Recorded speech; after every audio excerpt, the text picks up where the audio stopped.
आपके बारे में मुक़द्दस वाइज़ की तीसरा बाब और हम पहली आयत से मैं तिलावत करूँगा। खुदा के कलाम में लिखा है, हर चीज़ का एक मौका और हर काम का जो आसमान के नीचे होता है एक वक्त है। जैसे मैंने पहले बयान किया, मेरे पैदा होने का एक वक्त था, मेरे चलने का एक वक्त था, चलना सीखने का एक वक्त था, अब मैं दौड़ लेता हूँ। मेरे सीखने का एक वक्त था, अब मैं सिखा लेता हूँ। मेरे घर में रहने का एक वक्त था, घर से बाहर जाने का एक वक्त था। मेरे बग़ैर जॉब में रहने का एक वक्त था, अब जॉब में रहने का एक वक्त है। इसी तरह आपका कुंवारेपन में ज़िंदगी गुजारने का एक वक्त था, अब शादीशुदा ज़िंदगी गुजार रही हैं। बच्चों के बग़ैर ज़िंदगी गुजारने का एक वक्त था, अब बच्चों के साथ आप ज़िंदगी गुजार रही हैं। बच्चों की परवरिश, ये ज़िम्मेदारी, इसके बग़ैर ज़िंदगी गुजारने का एक वक्त था, अब आप इसके साथ ज़िंदगी गुजार रही हैं। ऐसे ही है। एक वक्त था कि आप ख्वाहिश कर रही थी कि काश ऐसे हो जाए तो मैं अपने घराना की अच्छी कफ़ालत कर लूँगी, मैं अपने घराना को, अपने बच्चों को, अपने हस्बैंड को ये चीज़ें लेकर दूँगी, ये तोहफ़े लेकर दूँगी, ये तोहफ़े लेकर दूँगी, ऐसे कपड़े हम पहनेंगे, ऐसे खाने हम खाएंगे। एक वक्त था। अब उन चीज़ों का पूरा होते हुए देखने का एक वक्त है। ऐसे ही है। एक वक्त आएगा जब आप वहाँ पहुँच जाएंगी और इस दिन को याद करेंगी कि हम उस वक्त की तैयारी के लिए हम आज सब इकट्ठा हैं। हम शुक्रगुजारी की इबादत में है कि उस वक्त के लिए हम शुक्रगुजारी करें जो भी आपने नहीं देखा। आमीन। तो सब आसमान के नीचे ये सारे काम हो रहे हैं। क्या हो रहे हैं? क्या लिखता है वाइज? पैदा होने का एक वक्त है और मर जाने का एक वक्त है। दरख्त लगाने का एक वक्त है और लगाए हुए को उखाड़ने का एक वक्त है। मार डालने का एक वक्त है और शिफा देने का एक वक्त है। और ये फहरिस्त ऐसे ही चलती चली जाती है। और ये सारे काम रूए ज़मीन पर हो रहे हैं, आसमान के नीचे, इस ज़मीन के ऊपर, इन लोगों के दरमियान ये सारे काम हो रहे हैं। ऐसा भी वक्त आया होगा कि आपने तकिए के नीचे अपना सर देकर अपने बहुत से कीमती आंसू बहाए होंगे। यकीनन इंसानों की ज़िंदगी में ऐसा वक्त आता है। तकिए के नीचे ना सही, लेकिन वो आंसू बहते ज़रूर हैं। ऐसे ही है। ऐसा वक्त आता है। और ऐसा वक्त भी आया होगा कि आपको अपनी खुशी का अंदाज़ा ही नहीं रहा होगा कि आपने उस खुशी के एहसास में बहुत सारे काम कर दिए, ऐसे जिनको करने के लिए आपका जिस्मानी बदन साथ नहीं देता। मिसाल के तौर पर अभी हम एक शादी की बात कर रहे थे, तो वो बुज़ुर्ग खातून जिनको सीढ़ियों पर 2-3 बंदों ने चेयर पर बिठा कर चढ़ाया छत पर, जो खुद नहीं चल सकती, लेकिन जब ढोल की धमक बजी तो वो नाच रही थी। खुशी का आलम इतना ज़्यादा था कि वो बर्दाश्त नहीं कर सकी, वो बयान नहीं कर सकी, बल्कि उनके जेस्चर्स ने, उनके हाथों ने, उनके बाजुओं ने, उनकी टांगों ने, उनके चेहरे की मुस्कुराहट ने उस खुशी को बयान किया। नाच नाच कर उन्होंने उस खुशी को बयान किया। और ये सारे काम हो रहे हैं रूए ज़मीन पर, इंसानों के दरमियान में। ऐसे ही है। इंसानों के दरमियान में ये सब हम देख रहे हैं। हम एक दूसरे का दुख देखते हैं। एक वक्त है, हम सब एक दूसरे के साथ हैं एक दूसरे का दुख देखने के लिए। हम सब एक दूसरे के साथ हैं एक दूसरे की खुशी में शामिल होने के लिए, उसको बढ़ाने के लिए।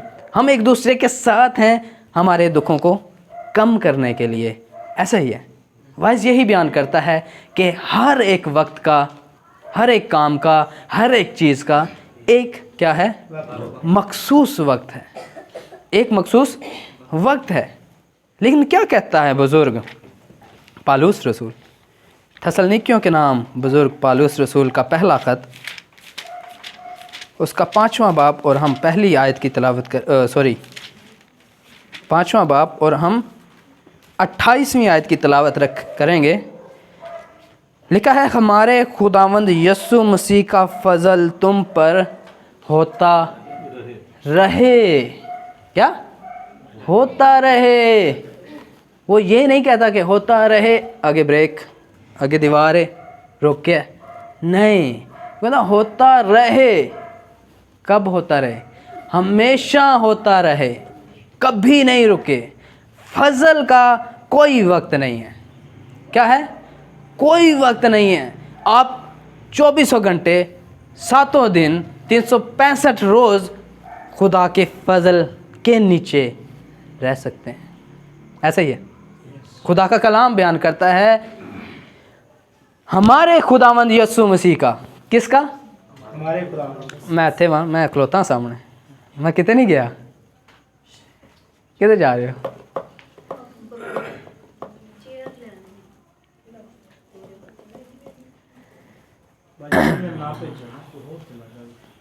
मैं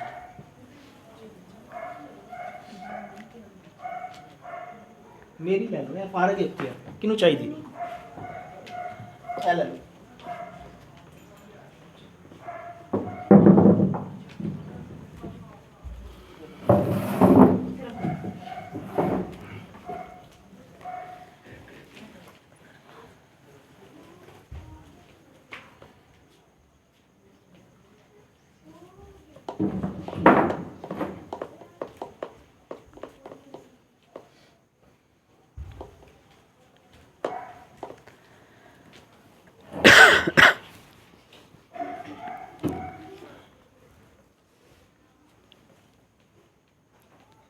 जी, क्या कहते हैं? कौन कहते हैं? जी, हमने कौन सा हवाला पढ़ा? नहीं, आपको तो पता है। हमने कौन सा हवाला पढ़ा? जी, कौन सा? कौन सा? हाँ जी, कौन सा? आपको शक है इस बात पे? आपको शक है इस बात पे? तो ऊंचा बोलें।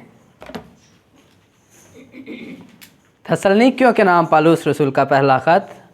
क्या हम ऊंचा बोल सकते हैं? गला मेरा ख़राब है, आपका नहीं। शुक्रगुजारी इस बात की। किस बात की? गला ठीक है हम सब का। कौन सा ख़त है?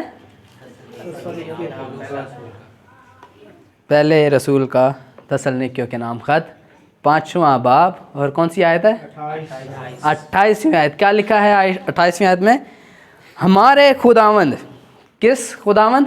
हमारे खुदावंद। किसके खुदावंद? हमारे खुदावंद। ये हमारा क्यों लगाया यहाँ पर? वो ये भी कह सकता था उनके खुदावंद, या उनके खुदावंद।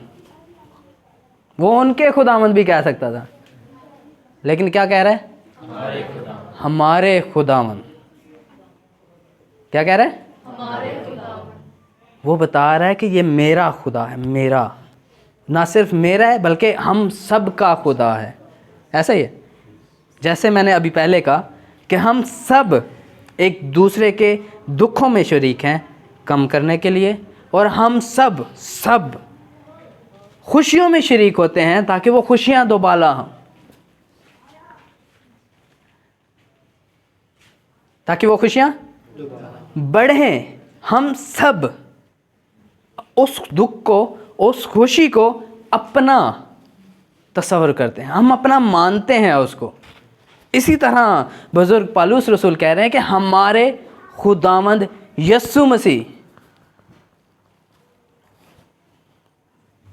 बच्चे होन ना, बच्चे सड़कते होन तो दूर अपने पापा नूं वेख लैन ना, या बड़े पापा नूं वेख लैन, तो कहते मेरे पापा, बड़े पापा, बड़े पापा।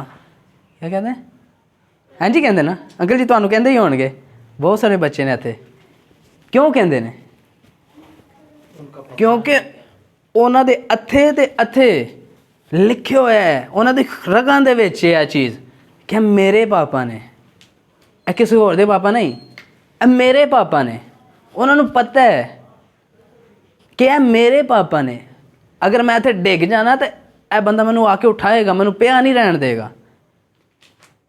अगर कोई मैनूं आके मारदा है तो वह बंदा, सॉरी, यह बंदा मैनू आके बचाएगा। इनू मेरी फिक्र है, उन्होंने एतमाद है कि वो छत तो भी छलांग मार लेगा तो थले ਉਹਦੇ बड़े पापा खड़े होणगे ਉਹਨੂੰ बचाने ਲਈ। ਉਹ ਨਾ ਸਿਰਫ ਛੱਤ ਤੋਂ ਛਲਾਂਗ ਮਾਰੇ ਬਲਕਿ ਜ਼ਿੰਦਗੀ ਦੇ ਕਿਸੇ ਵੀ ਮੌਕੇ ਤੇ ਹੋਵੇ, ਉਹਨੂੰ ਪੈਸਿਆਂ ਦੀ ਲੋੜ ਹੋਵੇ, ਉਹਨੂੰ ਹੌਸਲੇ ਅਫਜ਼ਾਈ ਦੀ ਲੋੜ ਹੋਵੇ, ਉਹਨੂੰ ਕਿਸੇ ਅੱਛੇ ਮਸ਼ਵਰੇ ਦੀ ਲੋੜ ਹੋਵੇ, ਹਾਂਜੀ ਉਹਨੂੰ ਪਤਾ ਹੈ ਕਿ ਮੈਂ ਕਿਹਦੇ ਕੋਲ ਜਾਣਾ ਹੈ, ਮੈਂ ਆਪਣੇ ਪਾਪਾ ਕੋਲ ਜਾਣਾ ਹੈ, ਮੈਂ ਆਪਣੇ ਬੜੇ ਪਾਪਾ ਕੋਲ ਜਾਣਾ ਹੈ। ਉਹਨੂੰ ਪਤਾ ਹੈ ਇਹ ਚੀਜ਼ ਉਹਦੇ ਰਗਾਂ ਦੇ ਵਿੱਚ, ਉਹਦੀ ਬਚਪਨ ਦੇ ਵਿੱਚ ਇਹ ਚੀਜ਼ ਉਹਦੇ ਅੰਦਰ ਲਿਖੀ ਗਈ ਹੈ, ਉੰਡੇਲੀ ਗਈ ਹੈ। ਇੱਕ ਛੋਟਾ ਜਿਹਾ ਬੱਚਾ ਹੁੰਦਾ ਹੈ, ਇਹ ਮੇਰੇ ਖੁਦਾਵੰਦ ਕਹਿਣ ਲਈ ਸਰ ਉਮਰ ਲੱਗੀ ਹੈ ਉਹਨੂੰ, ਇਹ ਫੌਰਨ ਨਹੀਂ ਉਹਨੇ ਕਹਿ ਦਿੱਤਾ ਕਿ ਮੇਰੇ ਖੁਦਾਵੰਦ, ਉਹਨੇ ਵਕਤ ਗੁਜ਼ਾਰਿਆ ਉਹਦੇ ਨਾਲ। ਕੀ ਗੁਜ਼ਾਰਿਆ? वक्त गुजारे है। क्या कहता है कि हर एक चीज़ का वक्त है, हर एक मौका काम का एक क्या है? वक्त है। लेकिन ये मेरे खुदावंद यीशु मसीह कहने के लिए उसे कोई एक वक्त नहीं लगा, उसे हर वक्त लगा ये मेरे खुदावंद यीशु मसीह कहने के लिए। जैसे एक बच्चे को, इन बच्चों को 24 घंटे, दिन हो या रात हो, सर्दी हो या गर्मी हो, धूप हो या बारिश हो, ये बच्चे हर वक्त आपकी गोद में होंगे। ये जब आपको देखेंगे, ये छोटा बच्चा जब आपको देखेगा आपकी तरफ दौड़ा हुआ आएगा कि मेरे पापा मुझे उठा लें। फिर बच्चों ने शौक होंगे चुक के उछा लेने का, वो फिर इंज हाथ खड़े कर देने। सर एतमाद बनने च एक वक्त लगता है कि जो तुम इनू इंज उछालोगे कि वह नहीं होएगा, लेकिन उन्होंने फिर भी एतमाद है कि जो मेरे पापा मैनू इंज उछालणगे तो मैनू फड़ भी लैणगे। उन्होंने कोई एक वक्त नहीं लगा है एतमाद पैदा करने च, वो हर वक्त करता रहा, हर वक्त वो अपने खुदा दे नाल गुजारदा रहा, चलदा रहा। हर एक तजर्बा वो खुशी च सी, वो खुशी में था वो अपने खुदा के साथ था, वो दुख में था वो अपने खुदा के साथ था, वो तकलीफ़ में था वो अपने खुदा के साथ था, उसे कोड़े पड़ रहे थे वो अपने खुदा के साथ था, वो कैद में था वो अपने खुदा के साथ था, वो सैलाब में था, वो परेशानी में था, वो जंग के बीच में था, वो जहाँ भी था वो अपने खुदा के साथ था। इस बात में वो ये नहीं कहता कि एक वक्त है खुदा के साथ रहने का, नहीं, वो नहीं कहता, बल्कि वो कहता है कि उस जंग में, उस कैद में, उस परेशानी में, उस दुख में, उस तकलीफ़ में, उस भूख में, उस काल में, उन मुसीबतों में जब मुझे कोड़े लग रहे थे तो उस वक्त भी खुदा का फजल मुझ पर था। आमीन। क्या आप कह सकते हैं कि मसीह यीशु का, हमारे खुदावंद यीशु मसीह का फजल आप पर होता रहे? क्या आप कह सकते हैं ये बात? क्या आप कह सकते हैं ये बात? ज़रा मेरी तरफ कहें, हाथ बढ़ाकर, हाथ बढ़ाकर, बरकत दें मुझे आपकी बरकत की ज़रूरत है। मसीह हमारे खुदावंद का फजल आप पर होता रहे। आमीन। सर ये कहने के लिए ये अल्फाज हैं, लेकिन आपको नहीं पता कि आपकी ज़ुबानों में, आपके अल्फाज ने, खुदा ने कितनी बरकत रखी है। अब वो लोग हैं जो किसी को बरकत दें तो वो उसके ऊपर बरकत ठहर जाएगी, और अगर किसी को लानत करें तो वो लानत भी उसके ऊपर ठहर जाएगी। और हम बातों बातों में पता नहीं हंसी मजाक में क्या कुछ कह जाते हैं अगले लोग पगलों को। अब वो लोग हैं जिनको पुराने वक्तों के बादशाह ढूंढते थे कि उन्हें ढूंढ कर लाओ, उस मर्दे खुदा को, उस गैब बीन को ढूंढ कर लाओ, ताकि हम दरियाफ्त करें कि खुदा की इस मामला में क्या मर्जी है। और आज आप वही लोग हैं जिनसे खुदा 24 घंटे मिलने का मुश्ताक है। आमीन। कह रहे मेरा बदन जिंदा खुदा का मकदस है। जिस हैकल के लिए बुजुर्ग सुलेमान ने खुदा से इल्तिजा की कि खुदा तू इस घर में रह, तेरा जलाल इस घर में रहे, वही जलाल जिसके सबब से काहिन अपने पाँव पर खड़े ना रह सके, वही जलाल आज आप हम सब पर ठहरता है। आमीन। कब? क्या सुबह के टाइम? सर हर वक्त वो रहता नहीं है रहता नहीं है, लेकिन रहना चाहता है।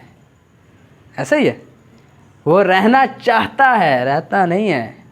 रहता क्यों नहीं है? क्योंकि हम यहाँ पर इस सोच को नहीं मजबूती के साथ थामे रहे कि उसका जलाल हम पर हर वक्त रहे। खुदा को पता था कि उसका जलाल, बल्कि खुदा को पता था कि मेरा जलाल मेरी मर्ज़ी के मुताबिक उस हैकल पर, उस पाक तरीन मकाम में 2400 घंटे रहेगा। उसे पता था। क्या हमें पता है कि इस पाक तरीन मकाम में खुदा का जलाल सुबह के टाइम रहेगा या शाम के टाइम रहेगा, या दोपहर में बीच में किसी टाइम पे, या रात के किसी पहर में? अक्सर लोग 5 बजे उठकर दुआ करते हैं कि उस वक्त खुदा का जलाल वक्त ज़ोर के साथ होता है। सुबह सवेरे सत्ती सवेरे उठ के दुआ करना, क्योंकि खुदा उदो कन ला के सुन रहा होंदा है। हाँ जी सर, आपका खुदा वाइज कहता है कि हर एक बात का वक्त है, लेकिन आपका खुदा कहता है कि मेरे सोने का, बल्कि मैं तो सोता ही नहीं हूँ, मेरे जागने का, मैं तो जागता हूँ, हर वक्त मैं जागता रहता हूँ। मेरे कान को आपसे दूर कोई नहीं कर सकता, मैं हर वक्त आपकी दुआ सुनता हूँ। लेकिन क्या मुझे पता है कि मेरा खुदा हर वक्त मेरी सुनेगा? हाँ जी सर, आप या मैं अपनी ज़िंदगी के किसी मामले में भी आपने ये चाय बनानी है, इस चाय में अगर चीनी डालनी है, तो क्या ये बात हम खुदा से नहीं पूछ सकते? क्या कोई इंसान हमें रोकता है इस मामले से? या वो किताब के ऊपर जो रेसिपी अक्सर लिखी होती है कि चाय में 2 अदद चीनी के चम्मच डालें, 1 अदद पत्ती डालें, उसे उबालें, थोड़ा सा ऊपर आने दें, फिर गैस को बंद कर दें। कोई इस तरह का मेन्यू कोई उसमें लिखा होता है कि खुदा से नहीं पूछना, खबरदार खुदा से अगर पूछा तो नहीं। ये हम हैं, ये बेसिकली ये हम हैं जो हम अपने आप को रोक लेते हैं इस काम को करने से। ऐसे ही है। खुदा का कलाम बयान करता है, हमारे खुदावन यस्सु मसीह का फजल तुम पर होता रहे। हमने खुदा को क्यों नहीं जाना अब तक? मैं अपने उस्ताद की एक कहानी सुनाऊँ, वाक़या गवाही एक सुनाऊँ आपको। बेनिहिन साहब कहते हैं कि जवानी की वो खिदमत थी जिसमें मुझे एक खादिम ने बुलाया अपने चर्च में कलाम सुनाने के लिए। क्योंकि उनको कैंसर हो गया था। डॉक्टर ने कैंसर उन्हें बताया था, और उन्होंने ना अपनी कलीसिया को बताया और ना अपने वाइफ को बताया इस बात का। और बेनिहिन साहब से उन्होंने कहा कि आपने हमारे चर्च में आना है इसलिए कि आप स्पेशल मेरे लिए दुआ करो। लेकिन कलीसिया को ऐसे लगना चाहिए कि आप उनके लिए आए हैं, मेरे लिए नहीं। उन्होंने कहा ठीक है, जैसे आप कहें मैं आ जाऊँगा। आ गए वो। कलाम सुनाने के बाद उन्होंने सब के लिए दुआ करना शुरू किया। उन्होंने ऐसे मुड़ कर देखा उस खादम की तरफ, वो ऐसे घूर रहा था, और उनको बिल्कुल पसंद नहीं कोई बंदा ऐसे उनको घूरे, नहीं पसंद। अच्छा, दोबारा उनकी तरफ देखा तो फिर घूर रहा था। अच्छा, फिर वो बड़े हैं तो खुदा उन्होंने रोक दिया है कि अभी इसके लिए दुआ नहीं करनी, क्योंकि इसने मुझे मुकम्मल तौर पर जाना नहीं है। वो जब चौथी बार मुड़े हैं तो वो बंदा अपने घुटनों पर था, उसकी आंखों से आंसू बह रहे थे और उसके हाथ आसमान की तरफ थे और वो दुआ कर रहा था। और उसने मीटिंग के एंड पर यह गवाही दी कि बैनी, जब तक मैं तुझे देख रहा था मैं तुझे ही देख रहा था, लेकिन जब मैंने तुझसे निगाहें हटाकर अपने खुदा की तरफ लगाई तो उसका जलाल मुझ पर जारी हो गया। आमीन। और वो बीमारी कब मुझ में से निकल गई मुझे नहीं पता चला। सर, हम अपनी निगाहों को चीज़ों की तरफ लगा लेते हैं कि काश ऐसा हो जाए तो मैं ये कर दूंगा, काश मैनू गैर जुबान मिल जाए तो मैं मुनादी ਲਈ ਕਿੱਥੇ ਕਿੱਥੇ ਨਿਕਲ ਜਾਵਾਂਗਾ, मैं रूहां जित लांगा, मैं इंज कर दांगा, मैं उंज कर दांगा, मैं लोगों को खुदा तो मुतारिफ करा दांगा। लेकिन गैर ज़ुबान मिलने के बाद क्या गैर ज़ुबान ही फुल स्टॉप है? सर 8 की 8 नेमतें, बरकतें, खिदमतें बहुत सारी कलाम खुदा में लिखी हुई हैं, दर्ज हैं, हमने उनके बारे में पढ़ा है, हम जानते हैं उनको, और हम रुक जाते हैं कहाँ पे? गैर ज़ुबान पे। कहाँ रुक जाते हैं? गैर ज़ुबान पे। क्या गैर ज़ुबान एंड है हर चीज़ का? क्या आपकी बरकत का एंड है गैर ज़ुबान? क्या आपकी बरकत का एंड है शुक्रगुजारी? क्या आपकी बरकत का एंड है दायकी देना कि बस ये दे दिया तो बस काफ़ी है? महीने में एक शुक्रगुजारी करवा ली, महीने के महीने दायकी दे दी, हदिया दे लिया, खादिम को अपने घर में बुलाकर खाना खिला दिया, बस यही चीज़ें। सर एडा सौखा होंदा तो यकीन मनो सानू सुरखाब दे पर लगे होंदे। सर मसीहत डिमांड करती है आपसे, किताबे खुदा आपसे ये चाहती है कि आप अपनी ज़िंदगी का एक एक पल, आप अपनी सांसें, आखिरी सांस तक आप अपने खुदा के नाम कर दें। ये नहीं करोगे तो क्या होएगा? आए आए पढ़ लेते हैं, मसला ही कौन है। मुक़द्दस सलातीन की पहली किताब, जी मुक़द्दस सलातीन की पहली किताब, और इस मर्द खुदा से खुदा 2 बार बात कर चुका है, 2 बार एक बात कह चुका है, और ये तीसरी बार अब कलाम करेगा। क्या कलाम करेगा?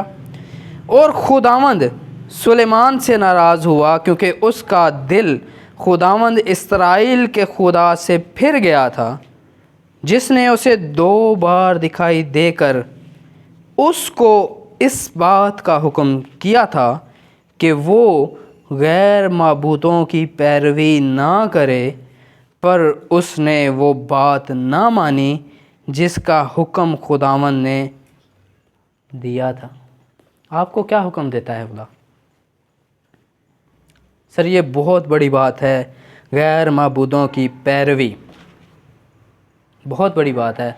हम ये करना तो क्या, इसके बारे में सोच भी नहीं सकते, ऐसे ही है, हम सोच भी नहीं सकते। लेकिन वो जो दीगर काम है, तू अपने माँ बाप की इज़्ज़त करना, तब तेरी उम्र दराज होगी। तू अपने पड़ोसी के रुपए पैसे का लालच ना करना, तो अपने भाई से खफा ना रहना, नाराज़ ना रहना, तू अपने बहन भाइयों के साथ खुशी मनाना। हाँ जी सर, आपको आपकी कलीसिया में रखने का मकसद कि आपसे साथ वाला बरकत पाए। हुक्म, मकसद खुदा का आपको बरकत देने का, क्या वो पूरा हो रहा है? हर एक चीज़ का एक वक्त है। एक वक्त था आप ना वाकिफ़ थे इस बात से, कोई बात नहीं, अब आप बालिग हैं, अब आप जानते हैं, अब आप जानते हैं इस बात को। अब खुदा आपसे पूछता है, क्या आप अपने तन मन धन से, अपने पूरे दिल, अपनी पूरी जान, अपनी पूरी ताकत, पूरी अक्ल के साथ खुदावंद अपने खुदा से मोहब्बत रखने को तैयार हैं? ये बात आपको बड़ी काम आएगी। आज ये सारे आपके साथ हैं, आपको मसला ही कौन है। आपका वक्त ऐसे गुजर जाता है, सुबह होती है, शाम हो जाती है, सूरज ढलता है, रात हो जाती है, फिर दोबारा सूरज उठ जाता है, आपको मसला ही नहीं है। दिन नहीं गुजरता, दिन गुजरते टाइम ही नहीं लगता। लेकिन ये बात आपको तब याद आएगी जब आप उस जगह पर होंगी और अकेली होंगी और आपके पास करने को कुछ नहीं होगा, आपने अपने सारे काम कर लिए होंगे, अब रिलैक्स होंगी, और आप एक बार घड़ी को देखेंगे 10:05 हो रहे होंगे, और 15-20 मिनट बाद फिर घड़ी को देखेंगी तो 10:06 हो रहे होंगे। नहीं गुज़रता वक्त, नहीं गुज़रता, मुझे पता है नहीं गुज़रता वक्त, लेकिन जब आप खुदा की हजूरी में वो वक्त गुजारेंगी, तो वो वक्त ना भी गुज़रे तो कोई बात नहीं, लेकिन उसमें आप बढ़ रही होंगी, आपका घराना बढ़ रहा होगा। जब आप वो वक्त ख़ास बात पता क्या है, पुराने अहदनामे की ख़ास बात, दो लोग जो पाक तरीन मकाम के पास सोते थे, मुकद्दस यशुआ और सैमुएल, पाक तरीन मकाम, कोई सोच सकता है वो जगह जहाँ पर काहिन जाता है साल में एक बार, और अगर गुनाहगार निकले तो मर जाता है, वहाँ पर वो लोग सो रहे हैं। तसव्वुर करें, क्या कर रहे हैं? अपने जिस्म की थकावट को उतार रहे हैं, लेकिन उस सोने के दौरान वो बढ़ रहे थे रूहानी तौर पर। एक बच्चा छोटा वो जिस्मानी तौर पर सबसे ज़्यादा तब बढ़ता है जब वो सोता है, नींद के दौरान वो सबसे ज़्यादा बढ़ता है। वैसे तो वो बढ़ता ही होगा, लेकिन नींद में वो ज़्यादा बढ़ता है। सर, जब आपने सोना शुरू कर दिया अपने खुदा की हजूरी में, और ये वक्त के मुताबिक नहीं कि कोई किसी एक वक्त मैं अपने खुदा की हजूरी में सोऊंगा, नहीं सर, हर